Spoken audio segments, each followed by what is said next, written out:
पहला हो गया लेक्चर, फिर दूसरा हो गया लेटर्स, और तीसरा हो गया एज अ डायलॉग।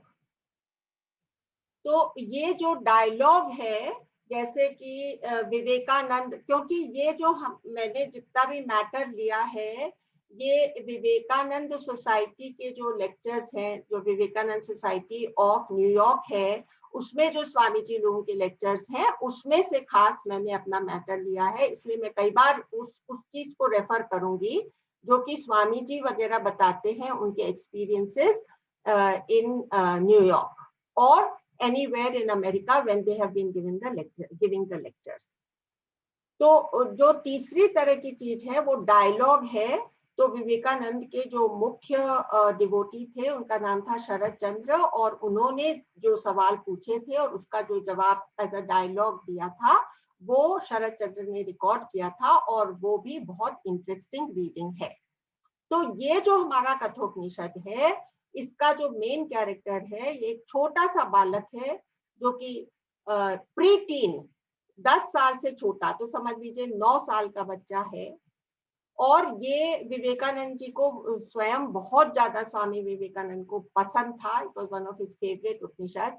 और आज भी जब उनका बर्थडे होता है तो उनके कमरे में एक तो classical music of which he was very very fond, तो वो बजाया जाता है। एक कठोपनिषद का पाठ होता है, और समय समय पर वहां के बेलूर मठ के आश्रम में कठोपनिषद बच्चों के द्वारा एनैक्ट किया जाता है।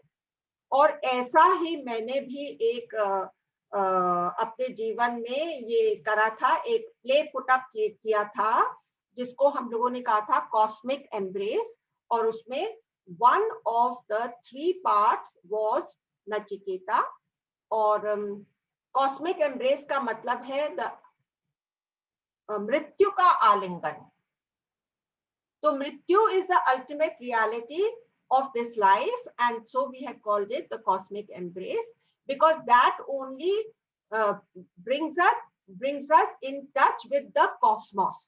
नहीं तो हम अपने जीवन में ही इतना व्यस्त रहते हैं, इतना प्री ऑक्यूपाइड रहते हैं कि हमको अपनी लार्जर रियलिटी से वाकिफ होने का समय ही नहीं मिलता, और शायद मृत्यु के क्षणों में हम लोग उसके ज्यादा नजदीक होते होंगे।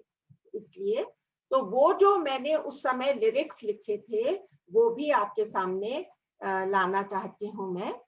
और तो उस समय, ये जो समय है, ये जिस पीरियड का ये काल बताया है, वो प्री टेम्पल एज, जब भारत में मंदिर वगैरह नहीं बने थे, और main way of prayer was having these huge yajnas, और यज्ञ के माध्यम से हम लोग उस डिवाइन प्रेजेंस को, हमारे पूर्वज उस डिवाइन प्रेजेंस को इन्वोक करते थे, और उसके माध्यम से वो एक कनेक्शन एस्टैब्लिश करते थे और अपने आप को जानने का प्रयास करते थे। तो वो समय सतयुग का काल माना जाता था। तो पहले हमने ये कोशिश करी कि वो सतयुग का एटमॉस्फेयर क्रिएट करें। तो सतयुग का एटमॉस्फेयर क्रिएट करने की एक बहुत साइकोलॉजिकल इम्पोर्टेंस है कि जब हम लोग कोई भी चीज अपने मन को और अपने वातावरण को प्लेजेंट बनाने के बाद कोई भी चीज को अप्रोच करते हैं, तो हम उसकी गहराई में उतर सकते हैं। तो पहले हमने ये दृश्य बनाया कि बहुत सुंदर फूल खिले हैं, बहुत खूबसूरत वातावरण है, और नन्ही बालिकाएं आई हैं और वो एक नृत्य करती हैं। उनका ड्रेस भी उस समय बहुत सुंदर था, पैस्टल कलर्स के घाघरे और ओढ़नियां पहन करके वो बच्चियां डांस करती हैं। और जो गाना उस समय बजाया था, वो अगर हम लोग अपने जीवन में उतार ले, तो हम ऑटोमेटिकली उस स्वर्ग में प्रवेश कर जाएंगे, या उस स्वर्ग को अपने जीवन में उतार लेंगे, जिससे कि हम हमेशा खुश रह सकें। तो Rudranil, can we have that song please? It is an audio.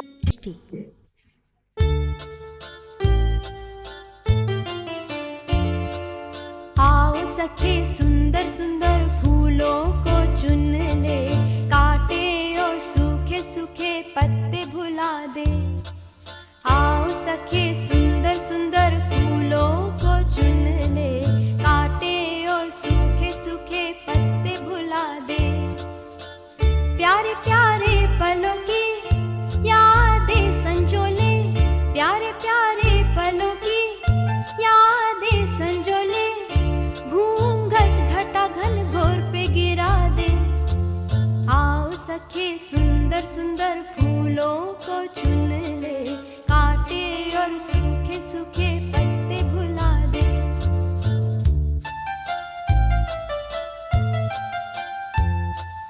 तारों से चूनर सजा ले, फूलों की रातों को गीतों से भर ले।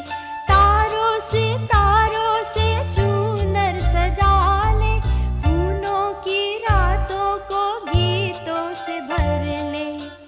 मीठे मीठे प्रेम शब्द सुन ले, रूखी सूखी डांटे मन रख ले। मीठे मीठे प्रेम शब्द सुन ले, रूखी सूखी डांटे मन रख ले। जीवन की बगिया यूं हंसती रहेगी, पतझड़ की मायूसी कभी ना चढ़ेगी। जीवन की बगिया यूं हंसती रहेगी, पतझड़ की मायूसी कभी ना चढ़ेगी।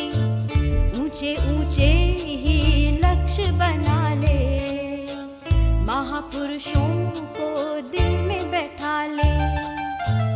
ऊंचे ऊंचे ही लक्ष्य बना ले, महापुरुषों को दिल में बैठा ले। प्यारे प्यारे पलों की यादें संजो ले, प्यारे प्यारे पलों की यादें संजो ले। घूंघट घटा घन घोर पे गिरा दे। आओ सखे सुंदर सुंदर फूलों को चुन ले, काटे और सूखे सूखे पत्ते भुला दे। काटे और सूखे सूखे पत्ते भुला दे, काटे और सूखे सूखे पत्ते भुला दे।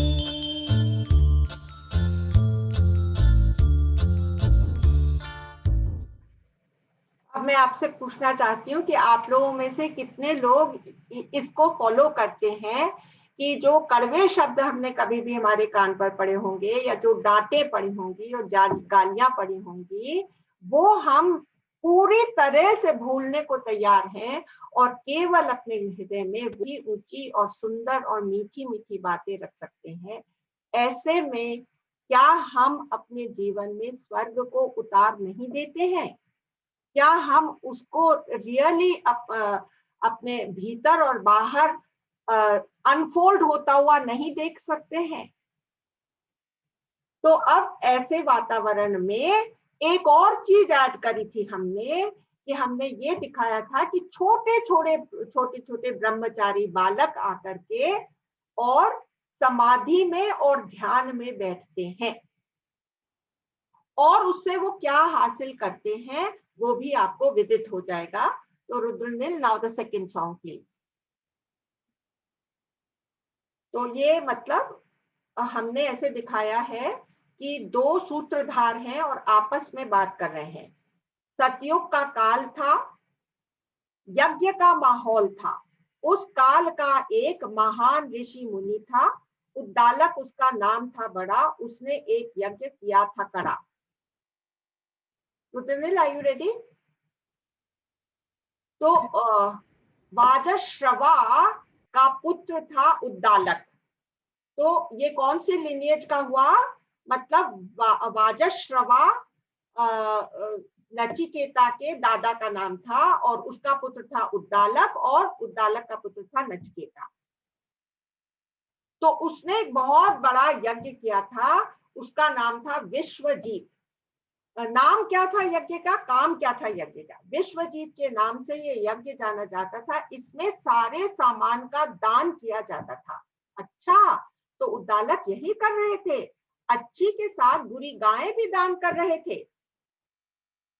तो क्या होता है, हम जैसे जैसे बड़े होते जाते हैं और हमारा मन कड़वाहट और मैल से भरता जाता है, तो हमारे अंदर लोभ आ जाता है और हम कहते हैं कि अच्छा मैं सब चीज का दान कर दूंगा तो फिर मैं क्या खाऊंगा। तो लेकिन मैं दिखाने को, पब्लिक को दिखाने को तो सारा दान कर रहा हूं, लेकिन जो उद्दालक ऋषि था उसने अच्छी अच्छी गायों को तो छुपा दिया था, और जितने भी एकदम असहाय और एकदम बूढ़ी गाय हो गई थी जो कि बिल्कुल दूध नहीं दे सकती थी, उनको वो दान में दे रहा था और नचिकेता से यह छुपा नहीं रहा था। देखिए इस वातावरण में वो पनपा था, तो उसका दिल कितना साफ था नचिकेता का, ये आपको सुनने को मिलेगा। क्यों? क्योंकि वो हमेशा बचपन से इसी तरह से समाधि है करता रहा था। हाँ बोलिए। समाधि।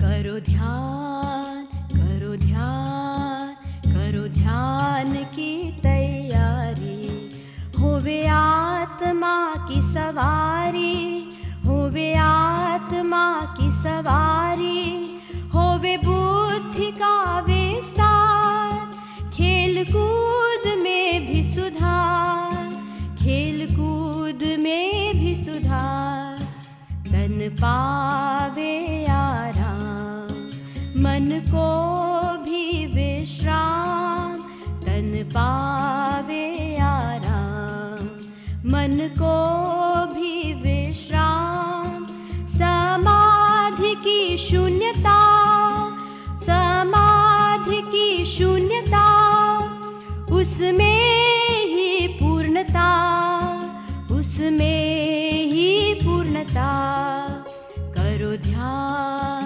करो ध्यान, करो ध्यान। तो ध्यान करते करते नचिकेता का मन इतना साफ और निश्चल हो गया था कि उसको सब कुछ जस का तस दिखाई देता था। तो अब यहाँ पर नचिकेता के बारे में आता है कि उनका होशियार प्यारा सा पुत्र था, नचिकेता उसका नाम था। उम्र में वो 9 साल था। उसके माथे पे तेज था, कलेजे में ओज था, ढेर सारा प्यार और प्रज्ञा का सार था। नचिकेता पिता की गतिविधियां देख रहा था, परख रहा था, तौल रहा था, मौल रहा था, भीतर भीतर खोल रहा था। आखिरकार वह रुक न सका, पिता के आगे झुक न सका। पिताजी, शक्तिहीन गायें न दें, पुण्य के बदले पाप न लें। खबरदार यूं मुख न खोल, बड़ों की बातों में न बोल। नचिकेता का मन नहीं माना, क्योंकि उसने सत्य जो जाना। उसने सोचा ठीक रहेगा आत्म बलिदान से पिता के पाप का प्रायश्चित करना। तो क्या सोचता है नचिकेता कि ये पिता से तो जघन्य पाप हो रहा है, तो अब मुझे कुछ ऐसा करना है जिससे कि पिता के पापों का प्रायश्चित हो जाए। उसने कहा मैं अपने आप को, मैं पिता से कहता हूं कि मुझे वो दान कर दे, और मुझे दान करेंगे तो उससे जो पुण्य अर्जित होगा उससे वो पाप जो है कहीं ना कहीं कमती हो जाएगा। पिताजी, मैं भी धन हूं आपका, दान बनूं मैं किस महात्मा का।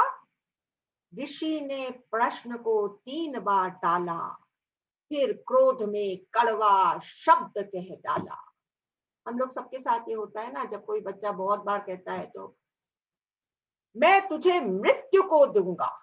जैसे आज ये स्वामी जी कहने लगे कि अमेरिका में अमेरिकन पेरेंट्स कहते हैं ना कि when the child is very difficult to handle, go to help, बोल देते हैं ना हम लोग, बोल देते हैं कि नहीं हम लोग, कि मैं तुझे मृत्यु को दूंगा।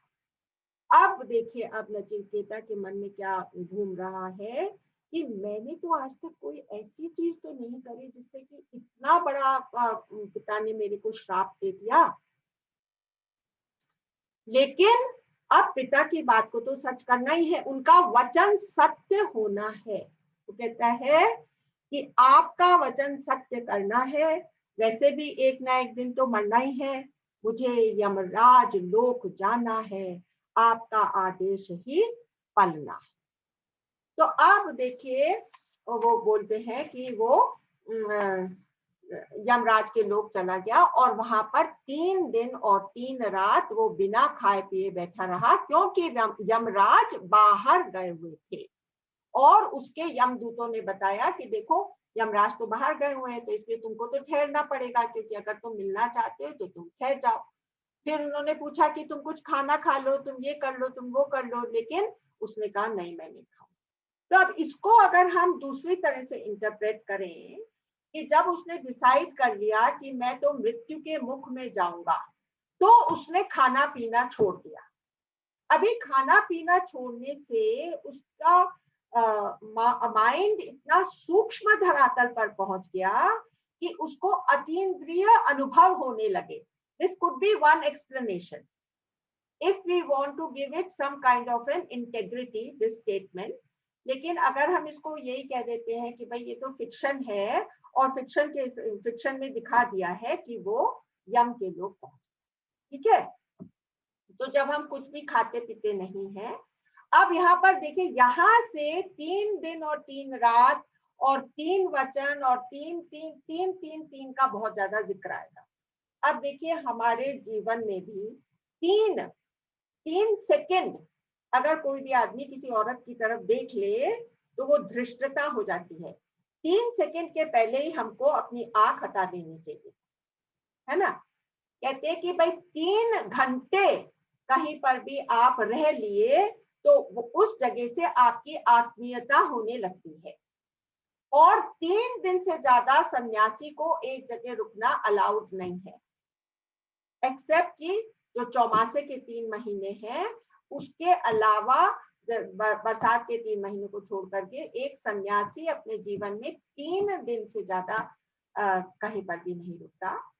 और वैसे भी देखिए अपने आध्यात्म में त्रिपुटी, तीजा नेत्र और दृश्य दृष्टा दर्शन, ये 3 या 3 ब्रह्मा विष्णु महेश त्रिमूर्ति, ठीक है। तो त्रिमूर्ति 3 का महत्व जानते हुए आप देखिएगा कि कितनी जगह ये 3 आता है यहाँ पर। तो अब वो वहां पर 3 दिन और 3 रात रुका हुआ था और उसने पानी भी नहीं पिया। उसने कहा नो, मेरे दिल में एक प्रश्न धधक रहा है, मुझे कुछ बातचीत करनी है यमराज से, इसलिए मैं इंतजार करूंगा और मैं कुछ भी नहीं खाऊंगा। अब वो देखते हैं कि एक बालक जो कि अग्नि से भी ज्यादा पवित्र है, ये जैसे कि उसके चेहरे से पवित्रता, उसके हृदय में जो धड़कन की आवाज है, उसके अंदर से पवित्र पवित्र पवित्र ये ही गूंज निकल रही थी। तो जितने भी लोग वहां पर थे वो लोग महसूस कर रहे थे कि एक बहुत ही स्पेशल अतिथि यहाँ पर आया है। तो जैसे ही यमराज वहां पर लौट करके आए तो उन्होंने कहा कि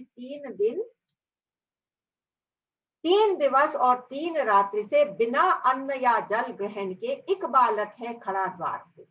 अब जैसे ही यमराज ने ये सुना, तो अगर हमारे घर में कोई अतिथि आया है और हमने उसका सत्कार और आवभगत ठीक से नहीं करी है, तो मन में एक बहुत ज्यादा गिल्ट फीलिंग होती है। तो वो बोलता है कि जल्दी लाओ जल का लोटा, पावन अतिथि भाग्य से आता। फिर नचिकेता के पैर धोते हुए 3 दिन जो प्रतीक्षा की तुमने, उसके बदले 3 वरदान दिए मैंने, तो मैं तुमको 3 वरदान दे देता हूँ, तुम चाहे कुछ भी मांगो, खुलकर कुछ भी मांगो, जीवन की सब खुशियां मांगो। तो नचिकेता थोड़ी देर सोचता है। तो सबसे पहला वरदान देखिए, छोटे बच्चे का हृदय देखिए, उसको तो अपना जीवन केवल उसके माता पिता तक ही सीमित रहता है, एक बच्चे का जीवन, और उसको इस चीज का बहुत अफसोस था कि मेरे पिता जो है मेरे से इतना नाराज हो गए हैं। तो क्या कहता है कि जब मैं वापस लौट कर आऊं, यहाँ पर विवेकानंद ने जो कठोपनिषद में अपनी कमेंट्रीज करी है, और शंकराचार्य ने, दोनों ने इस बात को खोल करके सामने वो लाए हैं कि देखो वो कितना इंटेलिजेंट बालक था, क्योंकि नॉर्मली कोई भी जना यम के घर जाकर के लौटता नहीं है, लेकिन अपना पहला प्रश्न उसने ऐसे शब्दों में गढ़ा कि उसने कहा कि जब मैं अपने घर वापस आऊं तो मेरे पिता का क्रोध मेरे ऊपर नहीं रहे, और वो ये ना समझे कि भाई मैं कोई भूत प्रेत आ गया हूं, वो मुझे अपनी संतान करके स्वीकार करें और खुशी से अपना जीवन बिताएं। ठीक है, तो ये उसने पहला प्रश्न मांगा। तो पिता का क्रोध न हो मुझ पर, शीतलता बरसे हम पर। यमराज ने कहा तथास्तु, मृत्यु के मुख से छूटे देख तुम्हें, प्रसन्न चित्त सुख से रहेंगे वे। फिर अब उसने दूसरा, तो इसमें तो उसने अपना इमीडिएट घर का वातावरण सुधार लिया।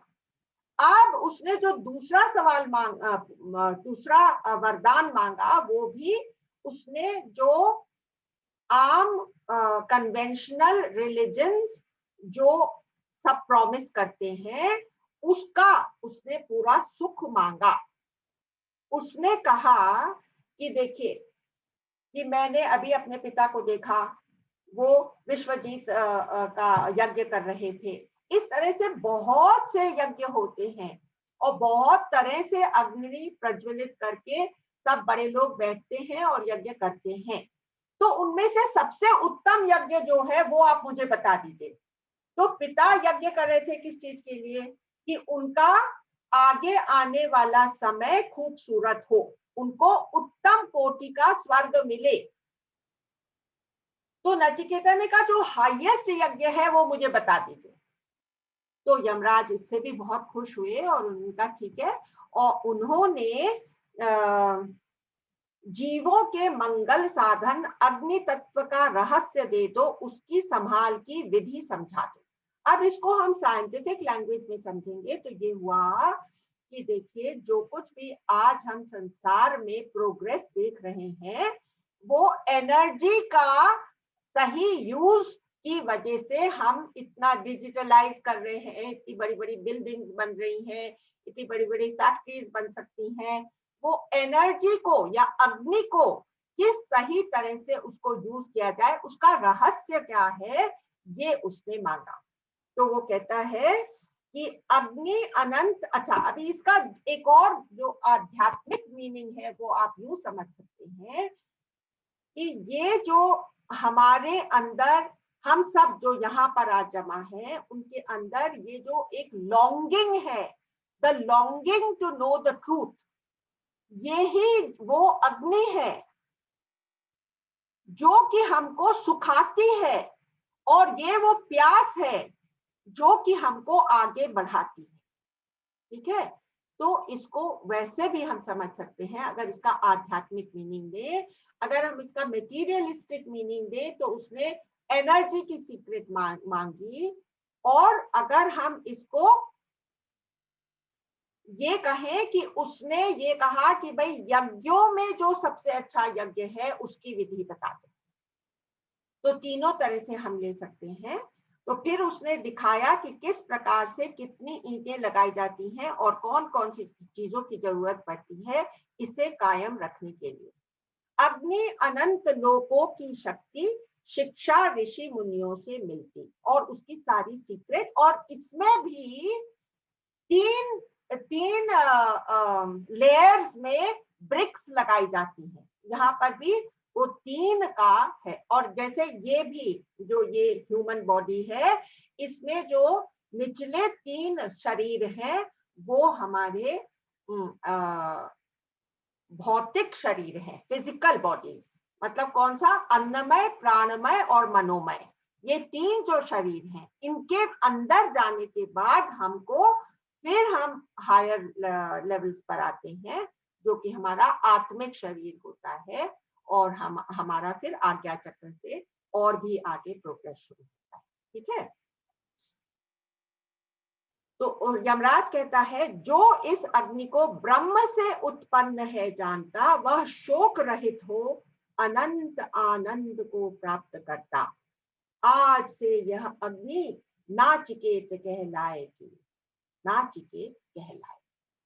तो क्या हुआ कि जब इसने सारी विधि बताई कि कैसे उसको कायम रखते हैं और कैसे उसको इस्तेमाल करते हैं, तो नचिकेता की बुद्धि या प्रज्ञा इतनी फाइन थी कि उसने हर एक चीज को ग्रहण कर लिया और जस का तस यमराज के सामने रिपीट कर दिया।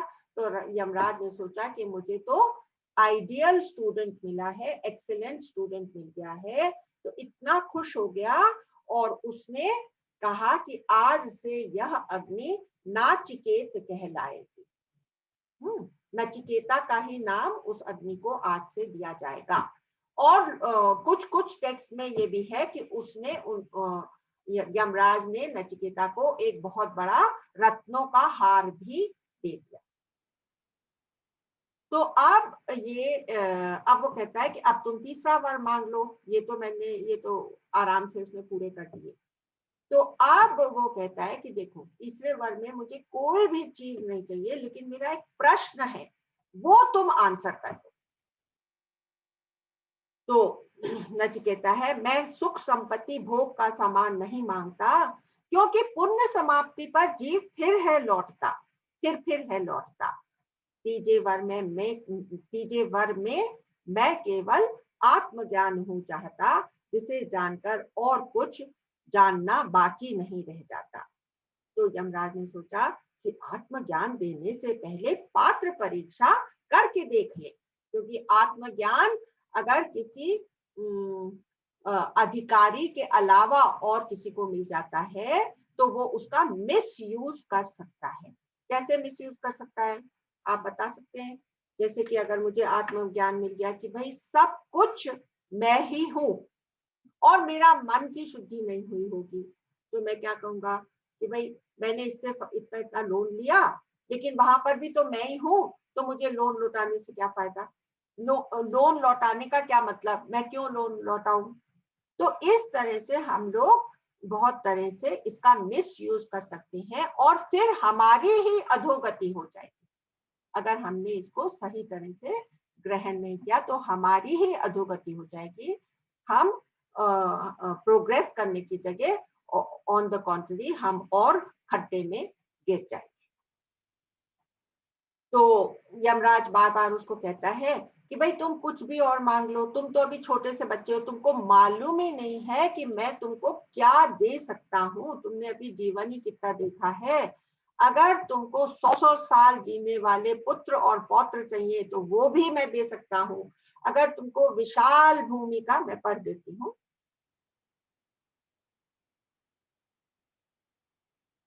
100 वर्ष जीने वाले पुत्र पौत्र सब कुछ देता, हीरे मोती हाथी घोड़े जवाहरात माणिक देता, विशाल भूमि का राज्य हूं देता, पर आत्मज्ञान न दे सकता, आत्मज्ञान न। तो वो कहता है कि मैं कैसे अपना ये प्रश्न टाल दूं, क्योंकि सूक्ष्म विषय समझाने वाला आपसे बेहतर कहाँ मिलेगा।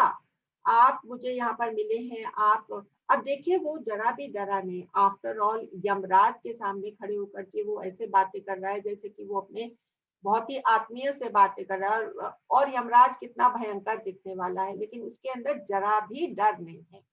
मतलब अगर हमने एक बार मृत्यु को फेस कर लिया, आफ्टर ऑल क्या होगा? डेथ तो everybody has to meet the final end which is death, the final end of this body. तो क्या होगा? तो when we are ready to face it, तो कोई भी चीज भयंकर या भयानक नहीं लगती है, किसी भी चीज से डर नहीं लगता है, क्योंकि हमारे जीवन का जो एकमात्र डर है वो मृत्यु है, और मृत्यु से ही कनेक्टेड बाकी सब छोटे छोटे डर हमको घेरे रहते हैं। तो नचिकेता क्या कहता है, वो बिल्कुल भी अपने गोल से हटता नहीं है, और वो कहता है कि हे मृत्यु, जिन वस्तुओं के नाम आपने गिनवाए वे कल मौजूद रहे न रहे, ये लालच अपने पास ही रख लीजिए, बस आत्म तत्व का ज्ञान ही बतलाइए, बस आत्म तत्व का ज्ञान ही बतलाइए। तो देखिए यहाँ पर स्वामी जी कहते हैं, वो अमेरिकन ऑडियंस के सामने किसी this Nachiketa was a little cheeky. After all, he is a little child, and he says, "You keep all those pleasures to yourself." अभी नॉर्मली खाली एक बच्चा इस तरह से यमराज से बात कर सकता है कि जो तुमने कहा कि नाच गाने वाली हजार हजार नाच गाने की टोलियां और इतने हीरे जवाहरात और इतने महलात और इतना खाना पीना, तो बोलता है कि अंत में तो तुम ही सामने खड़े होगे, एक ना एक दिन तो वो सब चीज खत्म हो जाएगी। और वैसे भी जैसे समरसेट मॉम ने कहा कि अगर आप अपने जीवन को प्लेजर्स के मार्ग पर चलाएंगे तो आप देखेंगे कि कितनी जल्दी आपको उससे थकान हो जाएगी और आपका ये शरीर भी उस भोग के लायक नहीं रहेगा।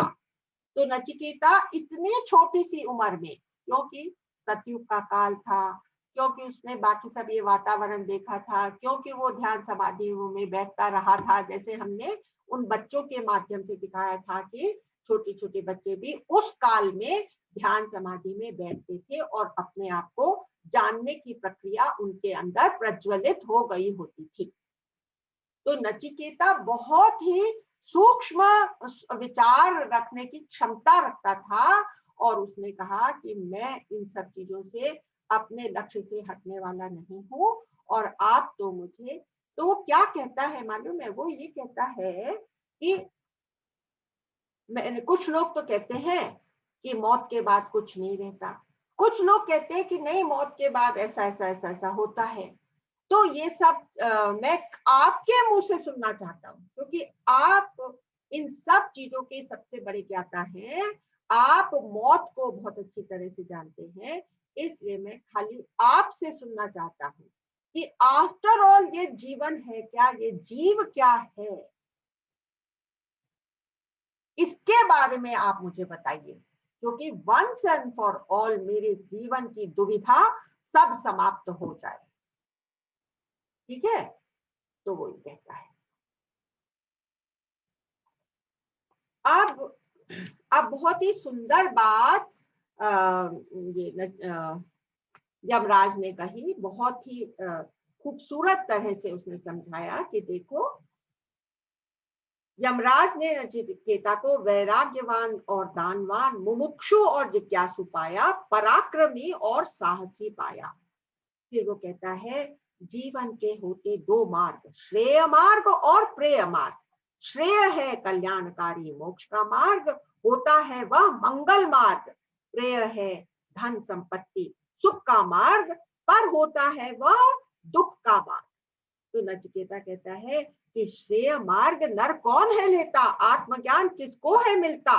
अधिकतर, फिर यमराज कहता है अधिकतर लोग आत्मा न जानते, धन दौलत में फंसे हुए रहते, आत्मज्ञान में रुचि न लेते। ऐसे भी कुछ मानुष होते जो आत्मज्ञान सुन के न समझते, और ऐसे भाग्यशाली भी होते ब्रह्म ज्ञानी गुरु जिन्हें मिल जाते।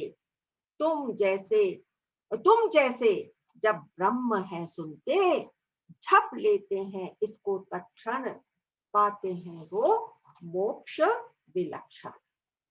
तो नचिकेता कहता है कि मेरी जिज्ञासा बढ़ती जाए, आत्म तत्व मुझको समझाए। अब यहां से मैं आपको बताती हूँ एक बहुत ही खूबसूरत तरह से जो यमराज ने कहा। मैं अपने टेक्स्ट से थोड़ा हट करके पहले उस मूल बात में उतरती हूँ, जो कि आज का हमारा इस सेशन का जो सार है उसमें हम लोग आ जाते हैं। तो वो कहता है, वो पहले एक पूरा मॉडल देता है, हमारा हम सबका मॉडल बताता है कि तुम लोग क्या हो। तुम जैसे, तुम्हारा जो बॉडी है वो तो रथ है, तुम रथ हो, और तुम्हारी जो इंद्रियां हैं वो घोड़े हैं, और जो तुम्हारा चैरियटियर है, जो तुम्हारे को जो तुम्हारा मन है वो तुमको नहीं, जो तुम्हारी इंद्रियां हैं वो तुम्हारे घोड़े हैं, जो तुम्हारे रास्ते हैं, 5 रास्ते हैं, 5 घोड़े हैं। इंद्रिया कितनी होती है? इंद्रिया भी 5 होती हैं, और तो इसलिए घोड़े 5 हो गए। और फिर वो किन पर चलते हैं? तो अलग अलग इंद्रिय अलग अलग रास्ते पर भागना चाहती है। तो हमारी आंख फॉर्म के रास्ते पर भागती है, सुंदर रूप के ऊपर भागती है। तो कान जो खूबसूरत सुना है उसके ऊपर भागना चाहते हैं, और नाक वाला जो घोड़ा है वो खूबसूरत जो सुगंधी कहीं से आ रही है उसकी तरफ भागना चाहता है। और जो तुम्हारा वो घोड़ा है जो तुम्हारी स्किन को रिप्रेजेंट करता है, वो टच और फील पर भागना चाहता है। और जो तुम्हारा जबान को रिप्रेजेंट कर रहा है घोड़ा, वो तुम्हारे रस पर, टेस्ट पर भागना चाहता है। तो आप सोचिए कि वो रथ कहीं पर भी जा पाएगा जो अलग अलग 5 मार्गों पर चल रहा है। तो स्वामी जी कहते हैं वहां American, don't hire such a vehicle because you will get a ticket, you are running on 5 separate roads at the same time. तो वो कहते हैं कि ये जो घोड़े हैं ना, जब तुम्हारे घोड़े सही होंगे, जब वो मन जो तुमको अलग अलग मार्ग पर चलाता है वो अच्छा होगा, जब तुम्हारा चैरियटियर वो सही होगा, उसको अपना लक्ष्य मालूम होगा, तब तो तुम लक्ष्य पर पहुंचोगे, और नहीं तो तुम कहीं पर बीच में ही खो जाओगे। ना तुम्हारे दुनियावी लक्ष्य हासिल हो सकेंगे, और न तुम्हारा परमार्थ का लक्ष्य सुधर सकेगा। तो स्वामी जी बहुत से एग्जाम्पल से हम लोगों को ये समझाते हैं ये बात, जो कि मैं आपके सामने रखती हूँ।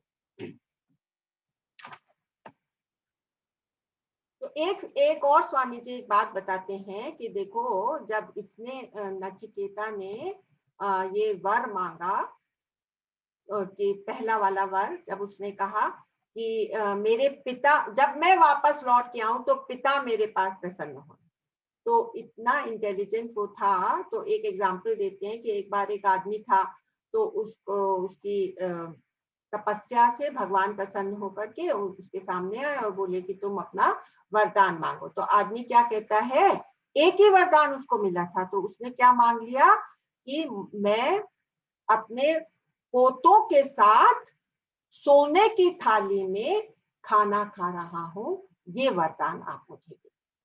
तो उसने इस एक वरदान में तीनों चीजें मांग ली ना। एक तो लंबी उम्र मांग ली कि भाई उसको पोतों के मुंह भी देखने को मिल जाएंगे, और फिर जीवन लंबा मांग लिया, है ना। और फिर उसने बहुत सी धन दौलत मांग ली, क्योंकि सोने की थाली में उसको खाना खाने, और बहुत ही प्लेजेंट फैमिली लाइफ मांग ली। तो सब कुछ मांगा ना। तो इस तरह से नचिकेता को उन्होंने कहा कि वो भी उसने मांगा। अब यहाँ पर, अब ये देखिए हम लोग, वैसे तो सेकंड कैंटो, सेकंड चैप्टर से मेन ज्ञान शुरू होता है, लेकिन ये जो रथ वाली बात है, ये फर्स्ट चैप्टर का थर्ड पार्ट का फोर्थ श्लोक है, जिसमें कि वो रथ की बात कहते हैं। फर्स्ट मेन चैप्टर उसका थर्ड पार्ट का फोर्थ वर्स तो कहता है कि जो तुम्हारी बॉडी रथ है, तुम्हारे घोड़े सेंस ऑर्गन्स हैं, और जिन रास्तों पर वो चलते हैं वो तुम्हारे विषय हैं। जो हर एक इंद्रिय के साथ विषय जुड़ा हुआ है वो है, और जो तुम्हारा मन है वो लगाम है, और जो इंटेलेक्ट है, जो तुम्हारी बुद्धि है, वो तुम्हारा रथी है। अब देखिए, अभी तक हम लोग, मैं क्या समझती थी, जब मैंने ये प्ले लिखा था तभी मैं समझती थी कि मैं रथी हूं, लेकिन स्वामी जी का ये लेक्चर वगैरह सुनने और पढ़ने के बाद मेरे समझ में आया कि मैं रथी नहीं हूं. I am not the charioteer, I am the passenger in the sea. All these people are doing their things. I am a rich person. I have got a driven car. I have got a chauffeur. I am not an altu faltu who's driving his own car. I am sitting in the back seat. I am the Sakshi Krishna. ये बहुत ही खूबसूरत बात मैंने इस अभी पकड़ी. तो आप देखिए माइंड क्या है. अभी हम लोग यहाँ पर बैठ करके लेक्चर सुन रहे हैं. तो माइंड क्या है? जो ये समझता है कि मैं सुनने वाला हूं. और इंटेलेक्ट क्या है? बुद्धि क्या है? जो ये डायरेक्ट करती है कि तुम सुनो या ना सुनो. इंटेलेक्ट जो है वो आपको इस सेशन में लेकर के आया है. ठीक है. इंटेलेक्ट ने कहा कि तुम इस सेशन में जाओ. माइंड क्या है? उसने इंद्रियों को लगाया इसमें सुनने के लिए. तो वो हो गई लगाम. और ड्राइवर कौन हुआ? जिसने ये डिसीजन लिया कि तुम यहाँ आकर के ये सुनो. डिफरेंस समझ में आ रहा है कि नहीं? माइंड के कहने से इंद्रिय उस बात में लग गई. बुद्धि ने कहा कि तुमको ये कदम उठाना है. अब ये देखिए कि ये हमारी life, every second of our life is dependent on these three things. What our body is saying, what our mind is willing to do, and what our buddhi is directing it to do. This is our life every moment.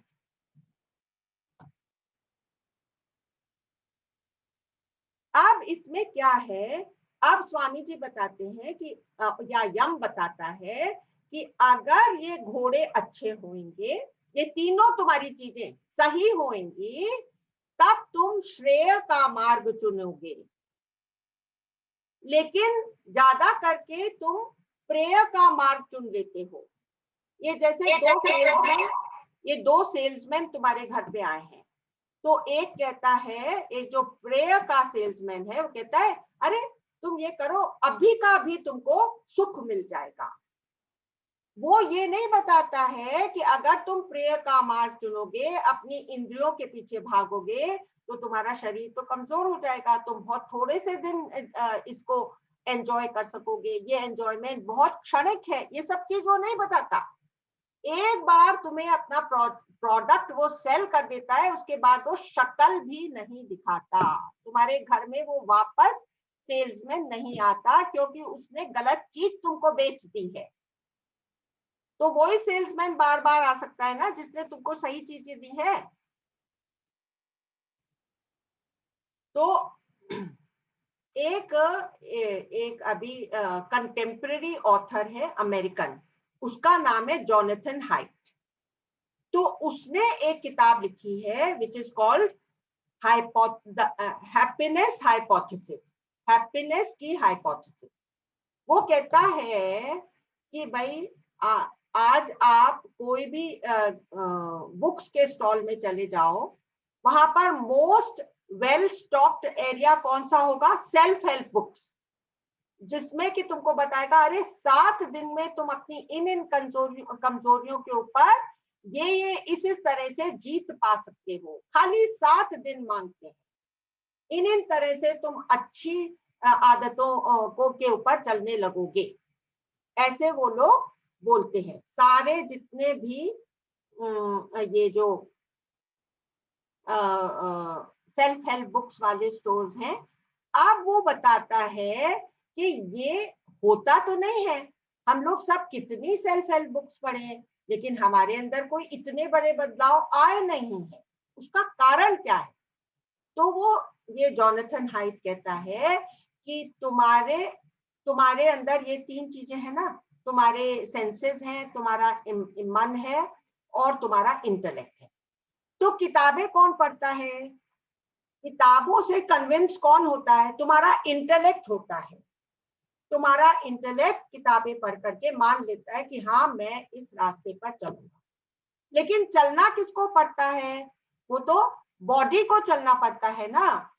तो body, जब आप सवेरे कहेंगे कि अब मैं सवेरे उठ करके आज कल से एक्सरसाइज करूंगा, तो उठना किसको पड़ा? सवेरे उठना तो तुम्हारी बॉडी को पड़ा ना। तो वो बॉडी कहती है कि तुम इंटेलेक्ट को किताबें पढ़ाओ, लेकिन मैं तो अभी अपने अच्छी नींद सोऊंगा, मैं नहीं तुम्हारी बात में आने वाला। इस वजह से हमारी ये सब जो हमारी कोशिशें हैं ये फेल हो जाती है। तो बोलता है कि इन कोशिशों को फेल नहीं हो इसके लिए क्या करना पड़ेगा? तो जैसे एक हाथी है, तो हाथी को ट्रेन करना पड़ता है। हाथी तुम्हारी बातें नहीं सुनेगा, इंटेलेक्चुअल बातें, उसको ट्रेनिंग देनी पड़ेगी। तो आज हम गुरुदेव के पास जाते हैं या हम और कोई भी कंटेम्प्रेरी मास्टर के पास जाते हैं, तो बोलते हैं कि 30 दिन तक तुम ये दिन, तो ये तुम्हारा पार्ट ऑफ योर सब सेकेंडरी नेचर बन जाएगा। इस तरह से अपनी बॉडी को हमको ट्रेनिंग कर देनी पड़ेगी। तो बॉडी जो है वो या सेंसेस जो है वो ट्रेनिंग से संभल जाती हैं। और माइंड किस चीज से काबू में आता है? माइंड काबू आता है अवेयरनेस से, जिसके ऊपर की हम लोगों ने बहुत बात करी है। अवेयरनेस से वो काबू में आता है। तो कांस्टेंट अवेयरनेस, किस चीज की अवेयरनेस? कि मेरे मन में क्या चल रहा है, मेरी बुद्धि में क्या हो रहा है, मेरे मुंह से क्या शब्द निकल रहा है, मेरे हाथों से क्या एक्शन हो रहा है, इस चीज की कंटिन्यूअस अवेयरनेस। तो हम इसमें बहुत बार गिरेंगे, हम बहुत बार लड़खड़ाएंगे, बहुत बार धराशायी होंगे, लेकिन हमको उसके लिए पछतावा नहीं करना है। अरे मैं तो इतनी देर बैठी हुई हूँ, लेकिन मेरा माइंड तो इतनी जगह चला गया। जिस समय तुमको महसूस हुआ कि माइंड चला गया है कहीं, तुम उसको वापस ले आओ जगह पर। धीरे धीरे करके उसकी आदत पड़ जाएगी वहां पर ठहरने की। और जैसे ही हमने उस ठहराव का आनंद लेना शुरू कर दिया, अपने आप मन चाहेगा कि मैं उसमें आसक्ति है। तो मन का सबसे बड़ा दुश्मन क्या है? अवेयरनेस की लाइट उसके ऊपर फेंकते रहना। अवेयरनेस की लाइट अगर हमारे मन के ऊपर हम डालते रहेंगे, तो वो कभी भी कोई गलत चीज कर नहीं सकेगा, उसका शॉर्ट सर्किट हो जाएगा, वो कर नहीं पाएगा। जैसे कि अगर हमने एकदम से हम हमारे मुंह से कड़वे शब्द निकलने वाले हैं, हम किसी से बहुत नाराज हो गए हैं और निकलने ही वाले हैं, उस समय हमने उसके ऊपर लाइट फेंक दी कि अरे ये तो तू क्या कहने वाली थी, तो वहीं पर वो संभल जाएगा, वहीं पर वो आगे नहीं बढ़ पाएगा। तो सेंसेस, अभी तक हमने क्या बात करी कि सेंसेस ट्रेन होंगी बार बार उसको सही मार्ग दिखाने से और उसको उसकी आदत डालने से। और माइंड ट्रेन होएगा हमको हर समय अवेयरनेस में रहने से। और तीसरी चीज है इंटेलेक्ट। अभी इंटेलेक्ट का क्या काम है कि हर सेकेंड वो डिसीजन ले। लेकिन हम लोग क्या करते हैं कि उस लेवल पर हम बहुत लेजी हो जाते हैं। तो अगर हम सोचते हैं कि अरे हमको डिसीजन लेना है कि हम पूरे साल हम इस तरह से ध्यान में बैठेंगे, ऐसे एक्सरसाइज करेंगे, ये बहुत मुश्किल हो जाता है।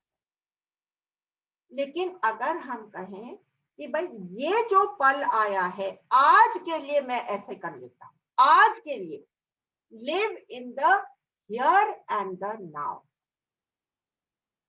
तो देखिए, when we are, the intellect always has a 5-second window open when it can take a decision and change its course from this to that. देखिए रामचंद्र भगवान को भी मालूम था कि कि रावण अगर सही डिसीजन ले लेगा तो इतना बड़ा जनसंहार रुक जाएगा, और कृष्ण भगवान को भी ये मालूम था, और उन्होंने दुर्योधन के पास लास्ट तक जाकर के कोशिश करी कि अभी भी ये अपने इंटेलेक्ट को मौका दे। एक अपॉर्चुनिटी खोली दोनों ने। ये अपॉर्चुनिटी हम सब की लाइफ में हर समय खुलती रहती है, लेकिन हम इतने आदती हो गए हैं अपना इंटेलेक्ट इस्तेमाल नहीं करते।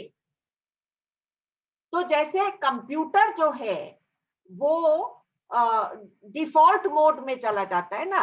कंप्यूटर कहता है लास्ट में आप एक कमांड दे दो, अगर आपने नहीं कमांड दिया तो वो डिफॉल्ट मोड में चला जाएगा। तो जो आपके सेंसेस बोलेंगे वो कर देगा, जो आपका मन बोलेगा वो कर देगा, और अपना डिसीजन खुद नहीं लेगा। तो यहाँ मैं आप सबका ध्यान इस बात पर खींचना चाहती हूँ कि हम इस इंटेलेक्ट को तैयार करें कि जो पल पल हमारे सामने अपॉर्चुनिटीज आती हैं उनको ये इस्तेमाल करें, उनको जाने ना दे। वो केवल 5 सेकंड की विंडो होती है, और कंटिन्यूअसली सवेरे से उठ करके हम उसका प्रयोग करते रहे तो हम अच्छे घोड़े बन जाएंगे, सद अश्व, अच्छे घोड़े बन जाएंगे, और समनस्क माइंडफुल बिहेवियर करेंगे, और हम अपने विवेक का इस्तेमाल, बुद्धि का इस्तेमाल हर पल करेंगे तो हम अपने लक्ष्य तक अवश्य जाएंगे। अब यहाँ पर मैं आपको एक छोटा सा एक टेक्निक बता देती हूँ, जो कि आप लोग सबने एक नाम सुना होगा, निक नाथन। निक नाथन एक बहुत बड़ा वियतनामीज फिलोसोफर और ज़ेन टीचिंग को फैलाने वाला एक बहुत ही वेल नोन पर्सन है, और उसने कहा है कि be in the here and now. तो how to be in the here and now, I want to tell you what Nick Nathan has said कि सांस अंदर लो तो हियर, बाहर निकालो तो नाउ। तो जैसे सांस अंदर लेते हुए बोलो हियर, अपने अंदर ही अंदर, और बाहर निकालो तो बोलो नाउ। फिर बोलो नेक्स्ट बार सांस अंदर लो तो बोलो आई एम हैप्पी, और बाहर निकालो तो स्माइल। तो विद्या जी, आप जैसे कह रही थी कि भागता है, तो आप अगर ये पहलू भी उसके साथ जोड़ लेंगे तो आप क्या बोलेंगे, हियर, और बाहर निकालते हुए नाउ। सेकेंड टाइम अंदर लें, आई एम हैप्पी, और बाहर करें then you smile, and alternately you keep on doing this. मैं आजकल क्या कर रही हूँ, मैं आपको बताना चाहती हूँ कि जैसे गुरुदेव ने कहा है सो हम, तो सो में यहाँ पर जाए, यहाँ पर मेरे अंदर, और हम में द्वादशांत, 12 अंगुल मुझसे दूर, फिर अंदर तो हम। इसको ही बहुत से लोग उल्टा करते हैं, हम में हम, और साव में द्वादशांत, 12 अंगुल दूर। तो ये हमारी horse shoe shaped breathing technique हो गई, जो कि हमने गुरुदेव से विज्ञान भैरव में सीखी है, जो विपश्यना में सिखाते हैं। हम साओ या सो हम बोलो तो वो ये हमसा की आवाज आती है, और हम साओ बोलो तो सो हम की आवाज आती है। तो इनमें से जो भी टेक्निक आपको अच्छा लगे, be in the here and now. तो अभी तक हम लोग क्या करते हैं, most of the time we are in what if, नहीं, एक सेकेंड में बताती हूँ आपको। What if only, what if I have done this, if only, what if this had happened like this, if only I could have married this one, if only I could have joined this university. तो ये इसमें हम क्या कर रहे हैं, या हम पास्ट में हैं या हम फ्यूचर में, और हियर एंड नाउ को हम भूल गए। अगर हमारे साथ ये हो रहा है, तब हमको मैथन की टेक्निक हियर एंड नाउ को अपने अंदर प्रैक्टिस करना चाहिए, जिससे कि हमारी सेंसेस हमारे कंट्रोल में आए और हमारे इंटेलेक्ट पर हमको अवेयरनेस की लाइट, हमारे मन पर हमको अवेयरनेस की लाइट हर समय फेंकनी है, जो हमारे से न गलत शब्द हो, न गलत एक्शन हो और न गलत थॉट, और अपनी बुद्धि को हमेशा एकदम शार्प रखना है कि वो हमको सही लक्ष्य दिखाए।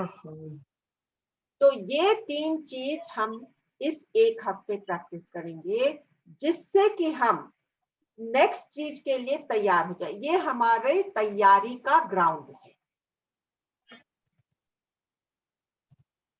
तो मेरे ख्याल से मैंने बहुत कुछ कह दिया।